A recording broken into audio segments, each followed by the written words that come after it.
Hello and welcome to the Warhammer Podcast, episode 212. I'm your host, Brad. This is my co-host, Eric. How's it going? We just recorded an hour-long bonus content about manga. It was mildly on topic today, though. It was. We're talking about the fact that we can read. I'm literate, barely. And I can listen to people reading to me. True. For today's episode, we are going to go through every faction in 40K and talk about the must-read lore book for you. So if you're just getting into a faction and you want to have an example of your lore and figure out what your guys are really about, we've got a book or story, some of these are audio plays, etc., for each faction to help you understand your dudes just a little bit more. Sounds good.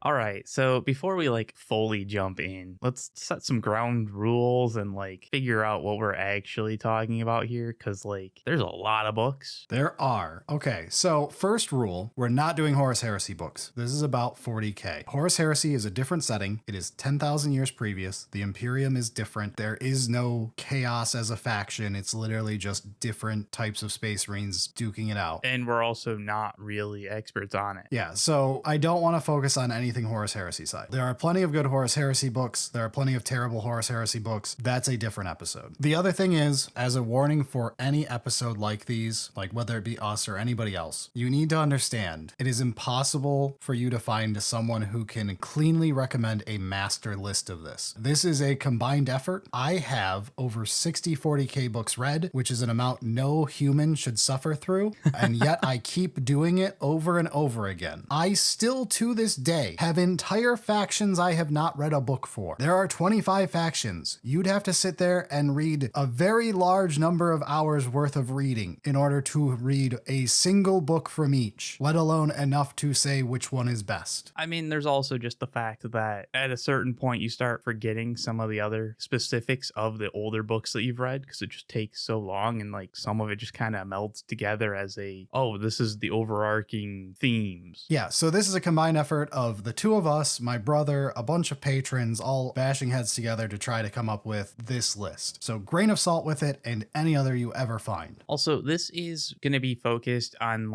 books showing off the faction, not just generic good 40K book. It does mean that if your favorite book is not on this list, it could be for many reasons. It could be because it's just a generally good book, but it's not specifically good to the faction. We could have just forgotten about it because there's a lot of books. So if your favorite book wasn't brought up in this, let us know in the comments, because there's going to be other people that are going to look at the comments going, I wonder what else we can read, kind of thing. So we're trying to keep this list fairly short and focused. It's a good first book for you to learn the lore of your army. And we're also not getting into every Space Marine chapter, partially because go to Horus Heresy. And also because we don't need this to be a 3-hour long video. To meet you in the middle, I'm going to recommend multiple series for a few factions like Space Marines, Chaos Space Marines, Guard, because there's a billion flavors of them. Yeah. Just to give you a couple options, but there's going to be dozens. If you have a favorite chapter of Space Marines, you can Google that specific chapter if you really want their book. This is more about overall factions. Right. And I mean, there's some factions that just have more books. They have more lore than other factions. Boy, is there. We'll get to that. So yeah, we have to balance this out a little bit. We're also going to have one more caveat to this, and that is we're putting one book as the best 40K book. The best first 40K book. And it doesn't go in its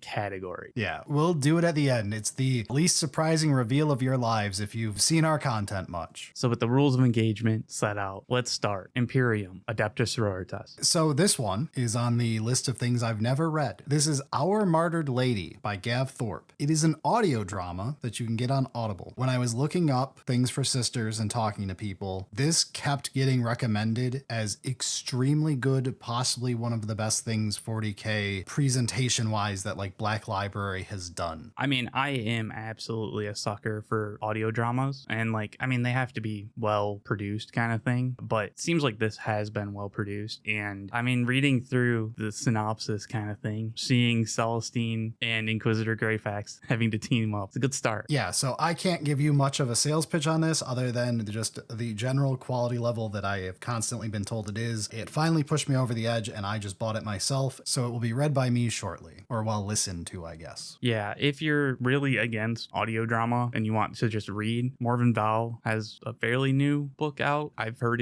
good things about it, so there's the words on paper alternative. In another faction that I personally have not read, Custodes, outside of when they show up in other series for me, my brother said that the Watchers of the Throne series, which is the Emperor's Legion and the Regent's Shadow, which are both done by Chris Wright, those are supposed to be very good Custodes lore if you're getting into Custodes. This gives you a cool look at like the classic Custodes defending Terra and like dealing with demonic incursions and other stuff that, you know, is probably more spoilery and I won't get into. But yeah, if you want something to show off the Custodes hyper elite coolness, these should be a good way for you to get introduced to your faction. Right, and I think that kind of brings up when we're recommending these, you're likely somewhat familiar with 40K at least. You have some idea of like the general tropes and memes and stuff like that. We do want to like make sure that the Custodes are showing off being elite, awesome defenders kind of things in the intro lore book that you kind of expect. So we're not trying to like bait and switch books kind of thing. Moving on to Adeptus Mechanicus though. AdMech actually is like the first one of these where I've read this. So this is the Call series. Belisarius Call, the Great Work, Genefather, and Archmagos. For some reason, Genefather does not start with the words Belisarius Call for the title. I don't know why. It kills me. That is definitely weird. It's the middle book. These are a series. They happen in order. Yeah, but they are by Guy Haley, right? Yes, these are all by Guy Haley. This is just your Supreme Commander has an extremely good book series, so it's a clear pick to like see what a major important character who is AdMech's basically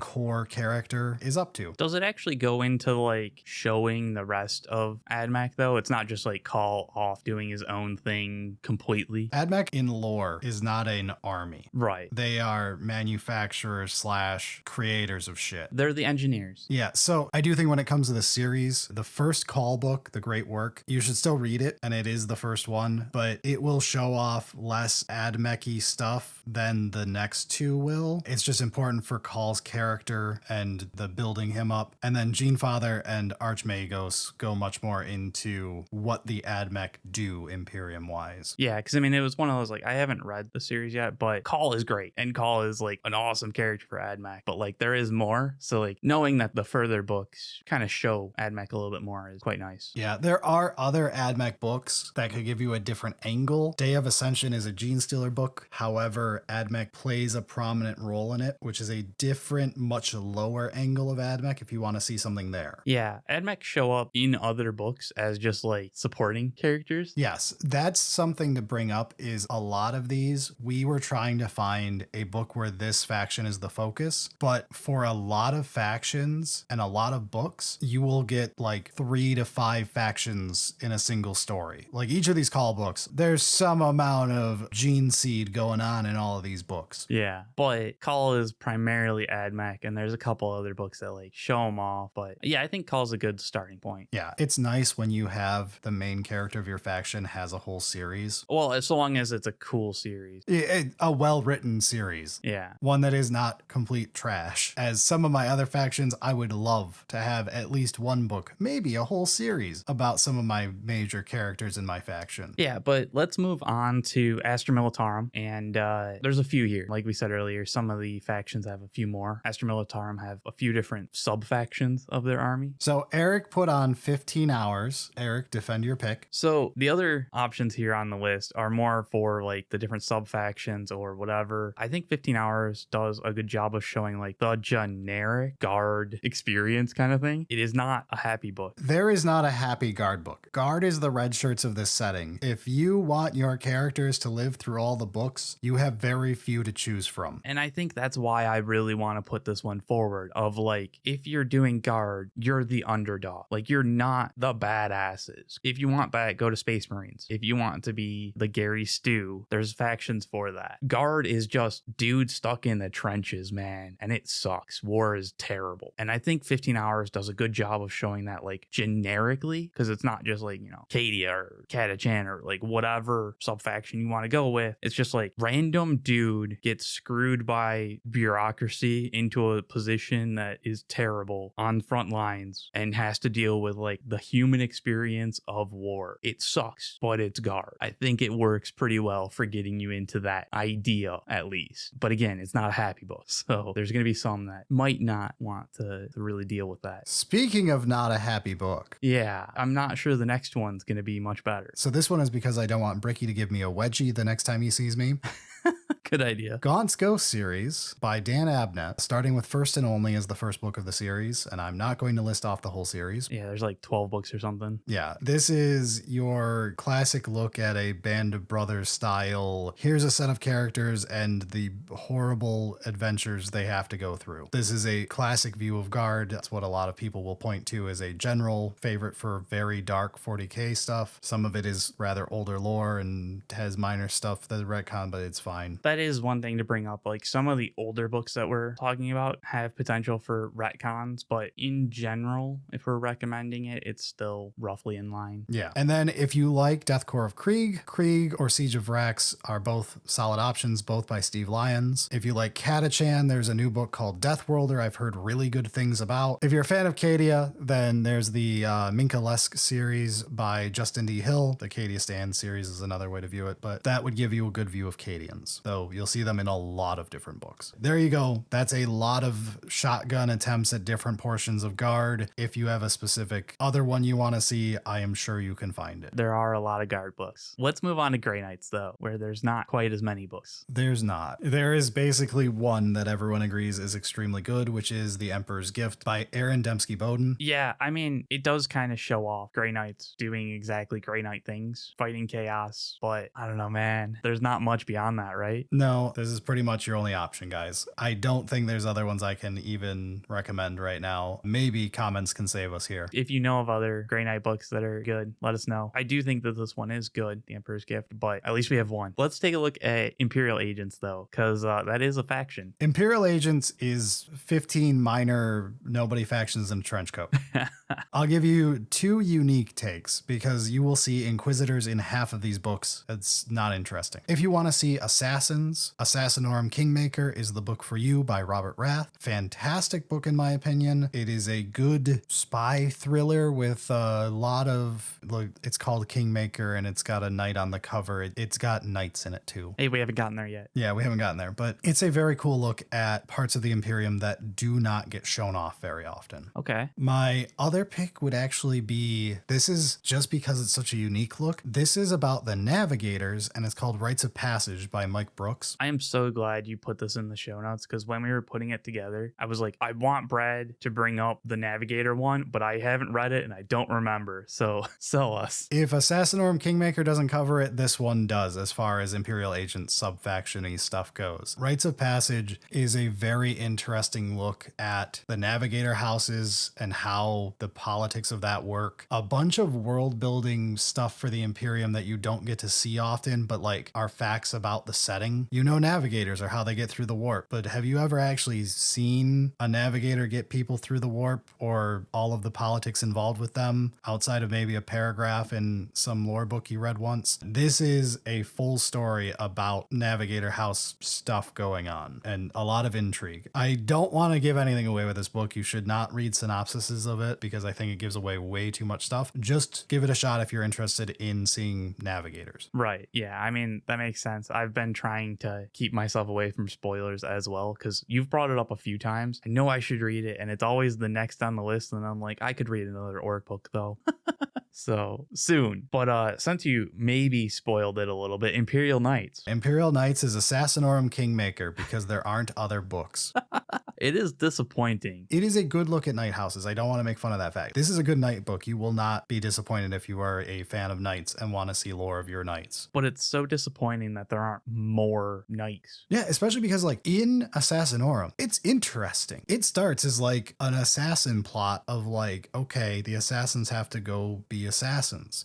But you get really entrenched in like the politics of knight houses and like how they function, the piloting of a knight, which is extremely interesting to see. That's the one thing that I'm like, it is so interesting the amount of effort that piloting a knight involves and like why there's politics and like houses and stuff like that. That like it feels there's so much potential there. Yeah, there are knights in small segments of several other series I've read, including Call. But if you want them to be like a major focus of the book, it's Assassinorum Kingmaker. Yeah, Assassinorum Kingmaker gets me excited for more Imperial Knight books or just Knight books in general. But let's take a look at Space Marines. Okay, so to rapid fire off a couple series here. If you are a fan of Space Marines, you're just getting into 40K, you want to know what Space Marines are like. Just read The Lion. It's on my list. There is an incalculable number of Space Marine focused books. Many of them are fine. Several of them are good. You don't need to start with Horus Heresy. You definitely don't need to start with Horus Heresy. But if you want a couple shotgunned out here, for just generic Ultramarines early in the Primaris era, basically everybody is involved in this. There's a lot of factions. The Dark Imperium trilogy by Guy Haley. This is Dark Imperium, Plague War, and Godblight. Follows mostly Guilliman, but it follows a bunch of stuff happening early on in the Primaris era of the Indominus Crusade. A lot of the more modern day Space Marine stuff is covered here. It's also nice because it touches on a lot of factions, so it'll get you a good feeling for the setting. I mean, that is honestly a pretty big part of some of these more generic, I suppose, recommendations of like, yeah, it's focused on Space Marines, but like you also get just a general look at the 40K universe to then like branch out as needed. Yeah, you'll learn a lot of Imperium politics in this series too, which is important if you want to like understand your part of the world. Yeah. And then if you want a Dark Angel focus book, Eric did say it right. Lion, Son of the Forest is very good. Mike Brooks is the writer of it. We covered it on an ancient episode here. It's one of the few Space Marine books that I've actually read. Yeah, it's a very solid book. I really do enjoy the intro. It's pretty cool. But this is, again, it's completely focused on Lionel Johnson's return. It is all about Dark Angels. It's good. Blood Angels has a very good series, in my opinion. It starts with Dante by Guy Haley, and then goes into Devastation of Baal, and then goes into The Darkness and the Blood. Of them, I think Dante is like hands down my pick. It is technically the first one in the series. It is about Dante's, basically his autobiography of getting him to where he is as the leader of the Blood Angels, all the way from childhood. And I think it does a really cool job of showing off the life of a Space Marine, like starting from a child and how he went through the whole process of becoming a Space Marine and going through the ranks and all that. So I think if you're going to read just one of these, Dante is a solid look just in general for Space Marines, but it also will make you a huge Dante simp because he's just well written. Is Devastation of Baal part of a series in that? Yes. The overarching part of Dante is the Tyranids are about to invade and he is using the Cryptman strategy and all of this other stuff, but it's basically the setup that then leads directly into Devastation of Baal. Okay. And then after Devastation of Baal is the Darkness and the Blood. Yeah, I think we're gonna kind of cut the Space Marines there. To be fair, there's a lot more, and Space Marines show up in basically every book, so you're gonna eat well, but those are good intros. Let's move on to Chaos, though. All right. Chaos Demons. Hello, my fellow demon fans. I have bad news. You don't have lore. We have lore. It's sad. Demons exist basically as environment. Yeah. We aren't even like mustache twirling villains in most things. We're like literally something for other people to beat up and feel better about. You're the background theme that helps solidify the environment, like you said. Yeah. And this is true even in other chaos books. Yeah, which it sucks. Like when that happens, it generally works fine for the book that it's doing, but like it also shows like, oh, there could be so much possibilities for chaos demons. The painful part is really good chaos demon writing exists in the Dark Imperium trilogy by Guy Haley. Dark Imperium, Plague War, and Godblight. Oh, right. The Space Marines recommend. Yep. I consider this to be a very good intro series to 40K in general. It's not my favorite by any means, but it does a solid job of introducing you to a lot of factions and making them look cool. Well, and it does it in a more modern. Yeah, a contemporary era setting. It's not like a 25-year-old book with old lore. So So Dark Imperium has extremely good demon writing. The Nurgle demons in this series steal the show. It is honestly, in some ways, a better demon series than it is a Space Marine series. I mean, that's not a bad thing necessarily. If there's a really good villain, an enemy, that can sometimes make the protagonist that much better and that much cooler. Villains, we're the protagonists of this story, sir. Oh, okay, right, yeah. Sorry, my bad. I forgot who I was talking to. We're bringing gifts. Yes, good old grandfather with his gifts. What's the gift? It's disease. God damn it.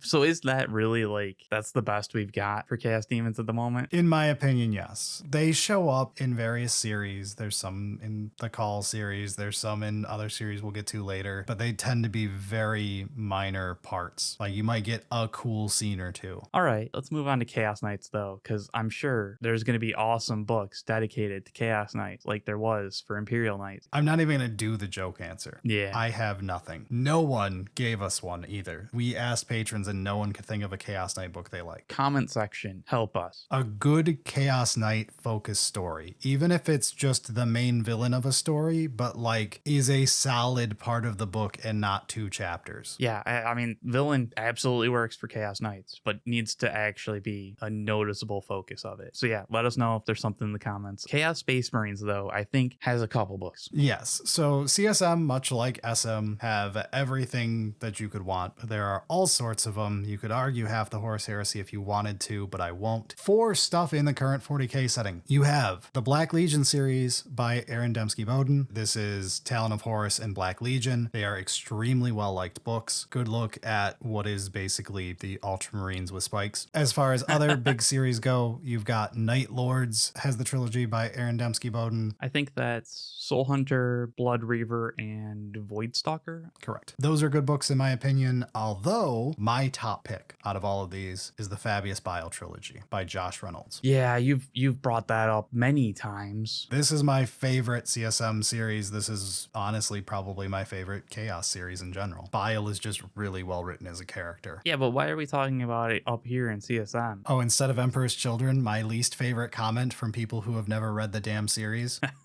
There's a reason Bile is not an Emperor's Children character. This book series is 3 whole books explaining that to you. I don't know, man. I think EC is where it should be.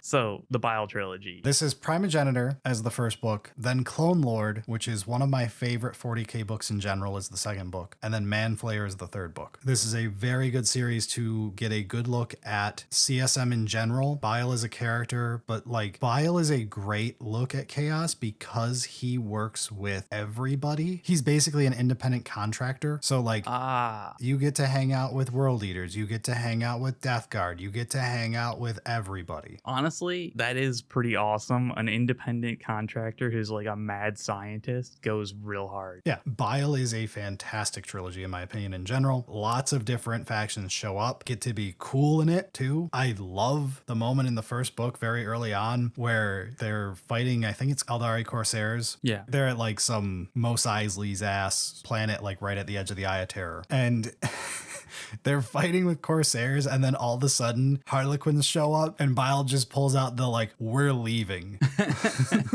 I'm with that. We're not playing with this right now. You get a lot of cool factions showing up and getting to be cool. It seems like Fabius Bile is probably the recommend for CSM, but I have heard a lot of good things about Night Lords. So let's take a look at the more specific factions there, though, starting with Death Guard. Death Guard is Lords of Silence. You have one book. It's Lords of Silence. There's technically others, including Dark Imperium, but it's Lords of Silence. By Chris Wright is like the only Death Guard book where you are main characters. You are villains all over the place. Oh yeah. You're honestly a great villain. Yeah, Death Guard does make for a good villain, and they're all over for that. But if you want to see your perspective, Lords of Silence is a very good book for it. You get to see a lot of how the Death Guard perceive the world around them. Because I mean, that is a pretty unique take on chaos in general, of the rotting corpse emperor and like why they kind of went to chaos chaos kind of thing. There's that angle, but also with Death Guard, there is the way they feel about life and death. It's not always just alive or dead. There is more to that scale. That point I bring up is from this book. Oh, okay. Life and death is not a binary switch. It is a sliding scale you can move between. Yeah, you've brought that up many times, and it is always fascinating. I didn't know it came from this book specifically, though. All right. It might also get some mention in Dark Imperium, but this is the one that I think of. Okay. I mean, that's pretty good sell. What about Emperor's Children, though? Because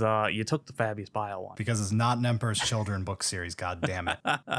Slaanesh does show up in it, and so do several other Emperor's Children characters, but again, everyone shows up in it. Which is why it's a good CSM one. For Emperor's Children, there's a newer book called Lucius the Faultless Blade by Ian St. Martin. From everything I've read, people are saying this is the book to read if you want to get good modern Emperor's Children writing. There is also a book that is Fulgrim that's new, but this is what a lot of people have recommended over that one. I read a different Emperor's Children book, Legions of Excess, I think. It's Renegades Legions of Excess or something. That is not on this list because I don't think it's that great at showing off EC, whereas everyone says Lucius really is. I mean, that kind of makes sense. Lucius is one of the big characters, so like assuming that he actually like does stuff with other EC, which it sounds like he does. I should probably read that book, shouldn't I? I just got it because it did come highly recommended, and I need a rebound because the last EC book I read I did not enjoy. Yeah. All right. Thousand Sons, and why we're banning Horus Heresy. Yeah, Thousand Sons, we have lots of Horus Heresy era stuff where a tragedy occurred, and then not much else. Thousand Sons, if you want lore, it's the Ahriman series, because that's all we've got. I mean, it is good, isn't it, though? It's solid. I have a personal gripe we've talked about on the episodes before when we discussed the series. Right. I am very much not a fan of the narrator on Audible, and I tend to listen to my books while driving. But ignoring your problems with audiobook. Ignoring that, the writing of the series is totally fine. I've heard that the Ahriman series is pretty good. Yes, ignoring my personal hang up with the audiobook, the series itself is good. Right, so the series is Ahriman Exile, then Ahriman Sorcerer, then Unchanged, then Eternal, and then Undying just came out recently. Yes, Undying is like the brand new one. But yeah, this series is solid the whole way through. None of them are bad by any means. Solid look at us as a faction, though, as Thousand Sons. I did have to look up that list because I remember Ahriman being a trilogy series, and very much isn't. It's an active series where it gets books regularly. Yeah, it's just hard to be a trilogy when there's 5 books already. I will say, Ahriman is one perspective of Thousand Sons, and like you get a slightly different perspective in the Black Legion series, but I would really like a second perspective, like one focus more on Magnus and non-Ahriman aligned stuff going on. Not that both of them truly hate each other in current 40k as a setting, But like there is a bit more to Thousand Sons. they're a little more three-dimensional than just one series could cover. It's just because it's one of my factions. So World Eaters then. World Eaters is real rough. I had to go searching. World Eaters is a very new faction in the grand scheme of things. They only started selling exclusive World Eaters as a faction just like 3 years ago. Yeah, but I mean like World Eaters has been... They've been in the lore forever, but I'm saying there's not much to work with here. They haven't like pushed like additional books because of the faction long enough kind of thing, yeah. Yeah, there was Angron the Red Angel when it came out, but a lot of people said that's not that great. So the one that I'm going with is Karn, Eater of Worlds by Anthony Reynolds. I have not read this book. It's just looking it up. World Eaters. Every recommendation is Horus Heresy era tragedy of Angron's fall. Yeah. And then nothing.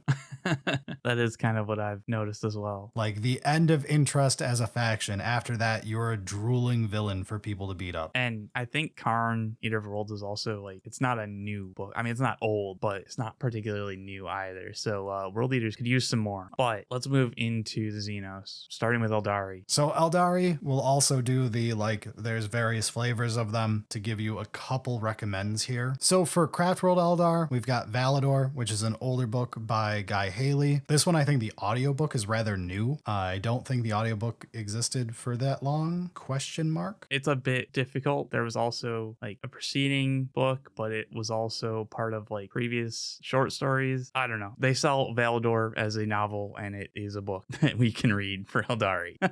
I have not read Valador, but this one came highly recommended from someone I trust the opinions on as far as Eldar go. So there you go. This shows you Eandon and Votann both. both, so you get a good look at different aspects of Aeldari. Yeah, I mean, it's nice to be able to see different craft worlds as opposed to just the same thing over and over again. Yeah, but then if we want something for Harlequins, we can do what I think is one of the best, like, just general intros to 40k lore in general, which is the Heirs to the Laughing God series. This is a couple of audio dramas that are about an hour long each. They're called A Deadly Wit and Death's Mercy. And where is our third one? I need more of a druggy psyker. No, I'm absolutely, on board. Gav Thorpe writes these. They're phenomenally well written. They are extremely well acted. Like, these are really well done audio plays. Yeah, great production value. They actually put the time, effort, and like well done all around. Yeah. If you want like a quick intro to Harlequins, this is the pick. And then if you want to look at Corsairs, we have a very new book with Void Scarred. Came out this year by Mike Brooks. And hey, this is Corsairs right now, baby.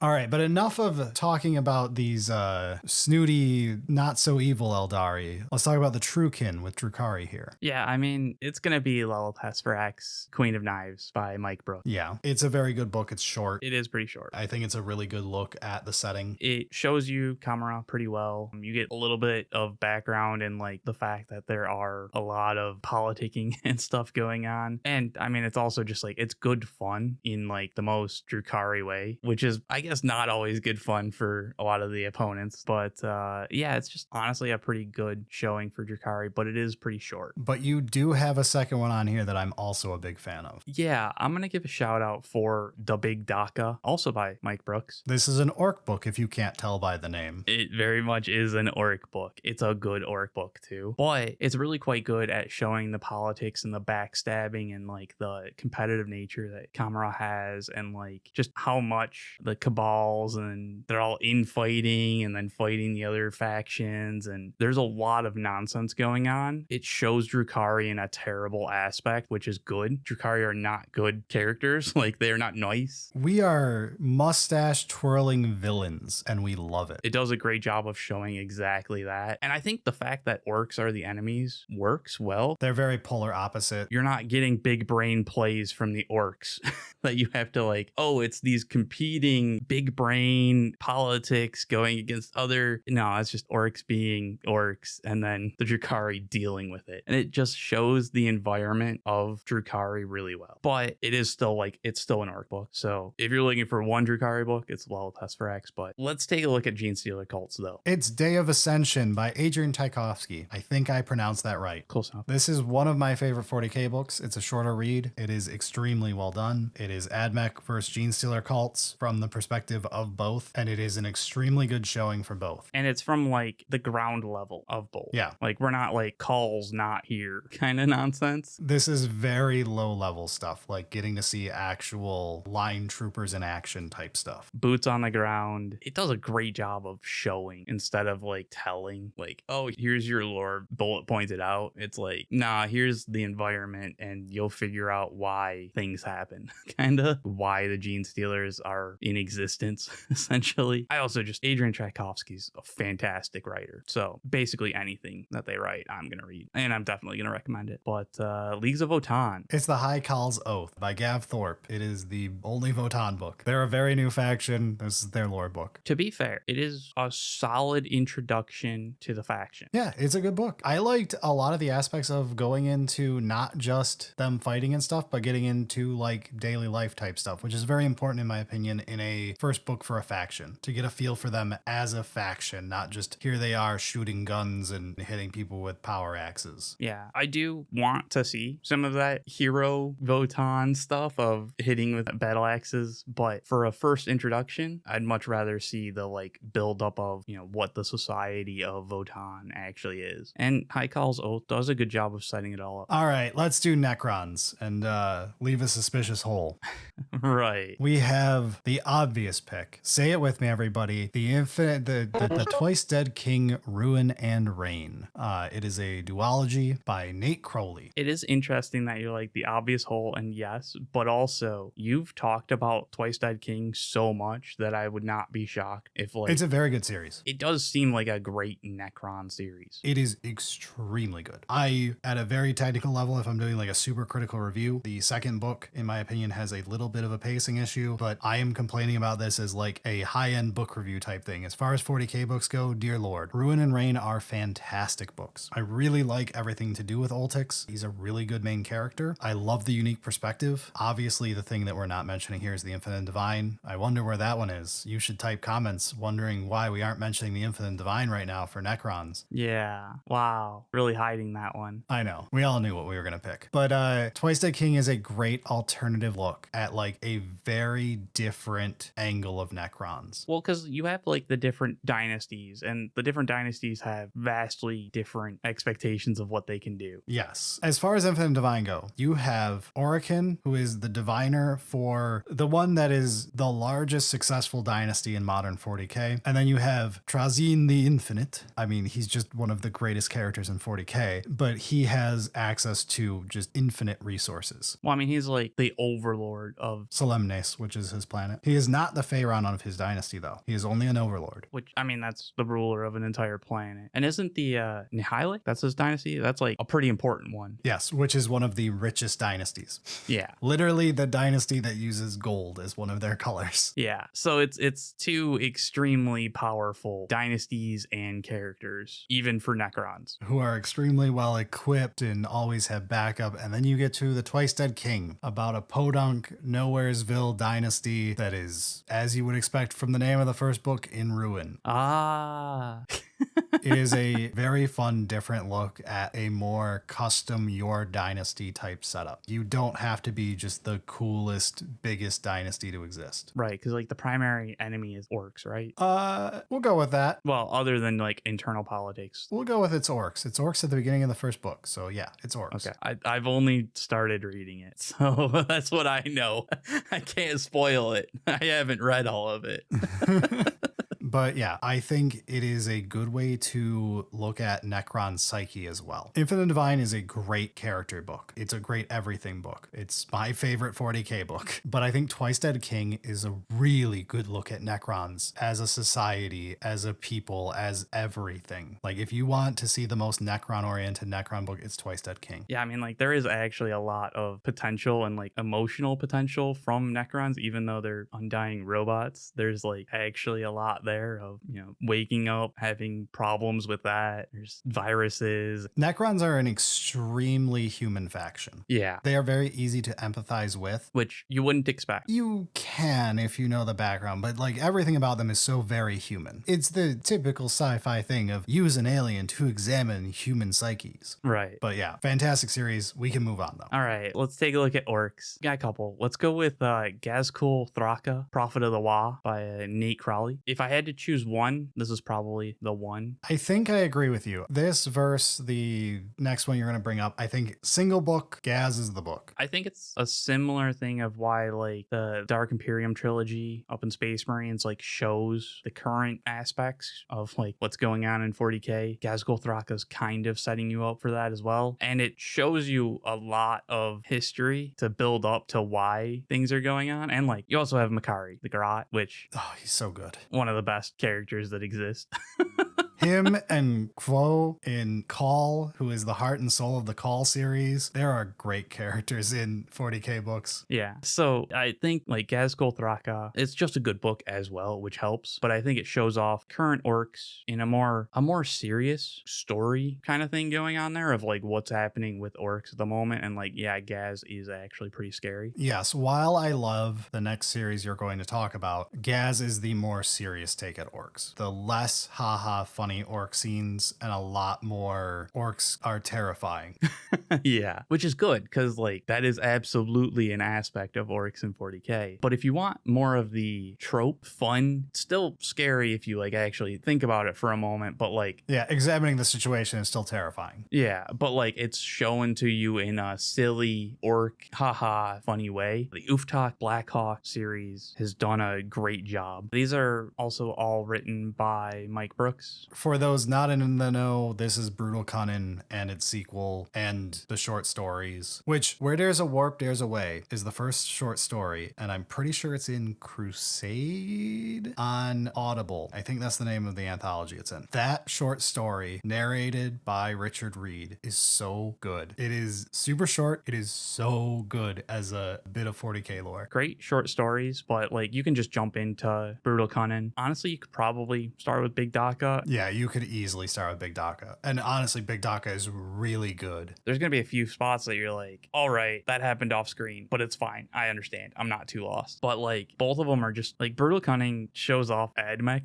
reasonably well. Yeah, decently. It's just, it shows off Orks so much better. And like Captain Badrek shows up and he's just, there's just a lot of good fun, silly shenanigans on how they actually fight. Still absolutely terrifying what they're doing of conquering worlds and all that stuff. But yeah, this is the more silly look at Orks. Does a great job of it. So those are kind of like two different takes on the Ork book, depending on what you're looking for at the time. Let's move on to Tau though. This is a pretty big slam dunk. Elemental Council by Noah Van Wyn. Yeah, this is our last book club book. We all had glowing reviews of it overall. It is just a very good Tau book, a very good look at Tau as a society, as a military force, as basically every angle you could ask for. Pretty solid book in general. And then yeah, shows off a lot of aspects of Tau. Similar to like High Call's Oath of like it was showing a bit more of like the society of Leagues of Votann. I feel like Elemental Council did a bit of a better job for Tau, but I haven't fully thought that through yet. I agree. Elemental Council did a very good job. Elemental Council is one of the big, like, how good it feels. It's a book where when we finished it and we're discussing it with each other, I was dreaming up other Tau books I want. Yes. That's the sign of a great book for a faction. And not just, oh, I want to hear more about this character, because there absolutely are some characters that like I want to follow the story. Like there's more here. Yeah, it's the I want to see this part of their society. It brushed on this part and I want to go deep into it and see something from this angle. Yes, continue expanding more in that direction. I think it's a great look at Tau and a solid book overall. So that's a great way to stop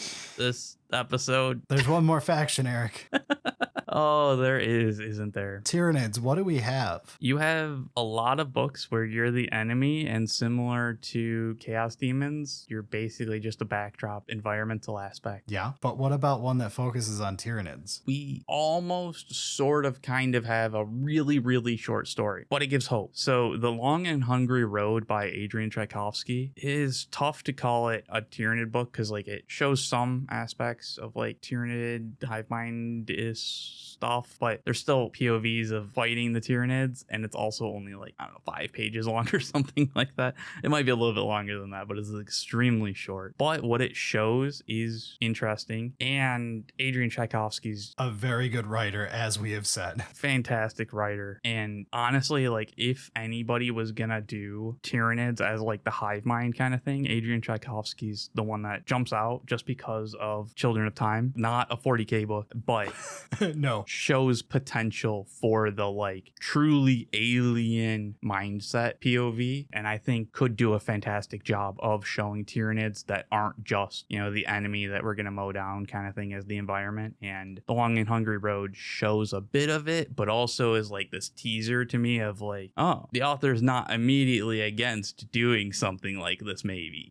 I do have hope that we get a full Tyranid book that is like this short story. A lot of short stories lead into a book. For those who don't know, The Infinite Divine is a sequel to a short story you probably have not read, which was basically Robert Rath like playing with the setting. And I mean, we just talked about Uftag Blackhawk's short story becoming 2 books. Same thing. There's a lot of short stories that technically come before the book that would actually be the one that you remember. So hopefully that is what The Long and Hungry Road is them playing with, maybe we should do a Tyranid book. I really hope so, because I think it has a lot of potential to be really quite an awesome book. And Tyranids need something. They have a lot of potential. It's just, it is kind of a difficult thing to just be like, hey, figure out how to write in a completely different way. Yeah, right, in a literal non-human perspective. Like the brain doesn't function the same way yours does. Right. So that's why it's like seeing Adrian Tchaikovsky actually writing a short story and like being on board. I think there's a lot of potential there. It would be awesome for this short story to become like a full novel. I'm waiting for it. I'm excited. But at the moment, there really isn't any Tyranid book that's like, this is your lore. This is how to get into it. So for those waiting for the overall pick, Who have definitely not figured it out by now. Brad definitely hasn't spoiled it multiple times, just basically saying it out. We basically, when we were putting this list together, we were like, the best 40k book is The Infinite Divine, but it feels weird to not have it in this list. Yeah. I do think that if you are going to read a single 40k book, make it The Infinite Divine. It is the best sampler platter, in my opinion, to see a large chunk of factions for a minor amount of screen time. Robert Rath just did a great job of optimizing the screen time for a bunch of different factions so that you like actually get to see them doing stuff. Yeah, Trazen's a perfect character for doing that. He is built-in excuse. Yeah, the Pokeballs are pretty awesome.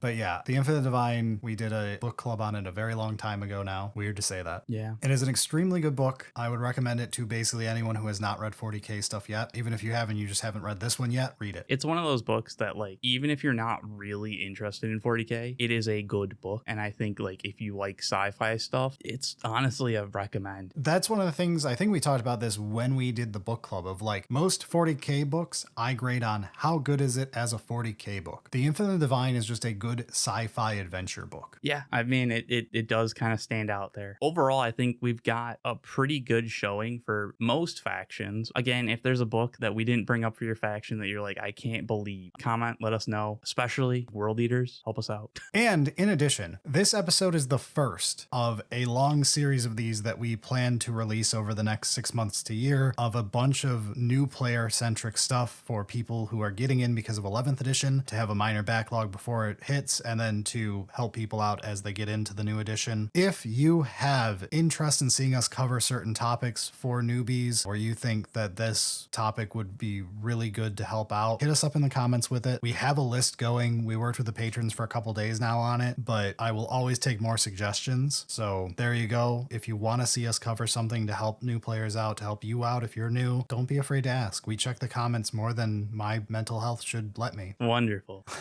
Luckily, we have something to help your mental health. We have a bunch of patrons that we have to shout out every month because they pay us enough. They are 11th edition, featuring technical difficulties. a Megalodon with Mega Colon. A pre-cooked Woolies Chook. The scent of sweaty Sororitas. A Dachshund. Adrian Franke. Alex Asinin. Alice Jeans. Alan Dunn. Amdragon. A Mist. Andreas. Angry Zellers bought AdMac because of Poorhammer. That's your problem. AOS 5th edition rumor. Old World 2.0. No. Ave Dominus Nuts. Bald is not beautiful. Put it back. Bedlam's Nemesis. Bella Admire. Biggs the Purple Necron. Black Mist Gorgon. Blubbles 180. Bob Loblaw's Law Blog. I'm glad you're back. Bob Myers. Bob Kerr. Brad said my name was too long. Brad took my lunch money at Adepticon. I literally did that because he read that one. Brad's Busty Body Pillow. That's my wife. Can you dig it? Canuck, eh? Carnivac. Chad the Frog. Christopher Gargliano. Christopher S. Dawson. Chroma Vale. Clad me in Aramite and slapped my cheeks, it's Valdor. Combusting Pigs. Commissar Yarrick is proud of my oppressor cannon. Connor King. Could go for some Hammerhead right now. Crazy Shack 48. Daniel Field 5150. Death Corp Sapper. Dominic Colasico. Dragon 3543. Edward Lawrence. Ereve. Ethan Flores. Eve the Thief. Fear the Beard. Fiona thinks a cog fortress in a rice hat is cute. Frosty Hobbies. Gathering Clouds. Gear Overlord. G-Dubs, please update agents. Michelle. Geet. Glassy. Gutsy Hyena. Happy Brontosaurus. Hemorrock. Heretic Toss. Hey look, Marathi and Lilith are playing footsies with each other. Hey look, it's Carter. Hyena Beans. Hypnotic Spectre. I'm not a big fan of the government. IKEA, not the store. Alindy. Does that mean that's their like name is IKEA? I don't know, it's hilarious though. That just gets in my head. Isaac Hall. Istvan Wolf. Jarrett DePerno. Justin Udachek. This is getting longer. Kenny Biani, Yan. Kazakh. Kazakh, but with sunglasses on. Krishna. Lucas. Lord of Chaos. Lucky Vulture. Matthew Tsushima. Michael Melcher. Midwestern Chaos Cultist Corn for the Corn God. Miracle Dice did nothing wrong. Mr. Diesel. Mixolodius. Burnt toast. Morpheal 55. Nate Brown. Ninja 912. Not EE. Nurgling who discovered a helmet. Omega Shark. Pacific Rim 3, The Return of Christ. Pierce forgot about changing their name as a bit for a while. Proteus 7331. Quaylen. Rain Pletcher. Reigns 13. Raytheus Khan. Ringwraith. Rock. Rogue Trader Jake. Ross Warlock. Roth. Remora. Rogrod Medflawed. Saf Jap, it's German, deal with it. Sriracha Sauce. Scott Galmier. Scott the Irish. Scuba Steve. Shane the Wizard. Shax's Pet Otter. Sister Leviathan of the Sororitas. Smarty Boy. Smug Astolful Emoji. The King in Yellow. Valdor is into piss. Holy shit, that one's good. The Mailman. The OBR Spearhead is 700 points, and the new Kroot Combat Patrol is only 290. I love AOS so much. That name's too long. Change it. But also good point. Base. The Peng. The real actual Babadook. The Solar Sect of Mystic Wisdom. The Thousand Suns deserved what happened to them on Prospero. The Tired EMR. The Crusader 13. The Fish Guy. The Uladroth. Thrango. Thumper Smith 2. Tom McGarth. Uluna. Vati the Picori. Vadim Kowalski. Vangriff. Vulcan Lives. Stomp Stomp. Woodstock. Why So Mad 2. Zebrew. And Zimbabwe. We also have producers we thank every week because they keep the lights on around here. They are Atherion, Tax Evasion in 40K. Ava, Tech Adept. Brad, Eric, come back. I'm scared of Breaking news. 480 Custodian Guard. C5 Dynamite. Certified Peg Star. Charles Lang. Corvus. Demolition Man. Dolphin Caviar. Ferris Manus's head in a jar. You also accidentally put Jat instead of jar. Unless that's a thing. It's like jorts. Yeah, do better. Make us understand. Gilgamesh Versus. Gonna nick that gets snazzy wagon. Grant Yoss. Yon Guy C. Kiwi Fruitbird. Le Bloop Bloop. Loaf of Disappointment. NJ Harlan. Pizza 00100. Robohap. Sam Brown. Scott the Jim Crab, Mr. Festastic. She's sloppity on my bile. Tully Piper. Sorry, Eric, I forgot to change my name for a while. The fucking God Emperor of mankind. The Tao Fire Warrior who can't shoot. I'm glad you messed it up right at the end. I did. It was almost amazing. It was so amusing, and then it got even better for me. The wah piece is real. The Terrible Toledo Tickler. A Victorian Batman. Wargame Simulator. And wondered why Patreon thought 50 letters what? And if you would like to join all of these great people, you can go to patreon.com/solysingleton and join them and other great patrons like Jabbar Hyder. Thank you so much for supporting the show, everyone. But that does it for us this week. We are out of here. Sounds good.